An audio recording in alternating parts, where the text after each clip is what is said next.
কাগজের চুক্তিতেই আটকে গেছে শান্তির আশা। আজ ফুরোচ্ছে ওয়াশিংটন ও তেহরানের মাঝে সই হওয়া সমঝোতা স্মারকের মেয়াদ। থমকে গেছে যুদ্ধ থামানোর সব আলোচনা। আত্মরক্ষার খোলস ছেড়ে এখন আক্রমণাত্মক কৌশলে ঝুঁকছে ইরানের বিপ্লবী গার্ড বাহিনী আইআরজিসি।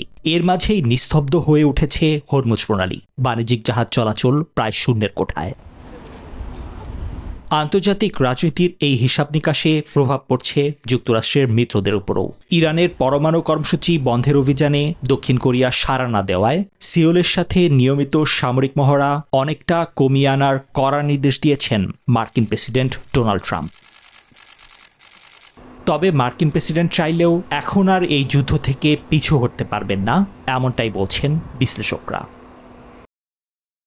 এটি কোনো সাধারণ ব্যবসায়িক চুক্তি নয় যে ট্রাম্প দেউলিয়া ঘোষণা করে অন্য কাজে মন দেবেন। তিনি চাইলেও এখন চুক্তি থেকে বেরিয়ে আসতে পারবেন না, কারণ তাতে উপসাগরীয় অঞ্চলে ইরানের পাল্টা আঘাতের ঝুঁকি থেকেই যায়। পরস্পরের প্রতি তীব্র অবিশ্বাস আর শর্তের বেড়াজালে আটকে থাকা এই ভূরাজনৈতিক সংকট সহসাই দেখছে না সমাধানের মুখ। নিবির আমিন, নিউজ 24।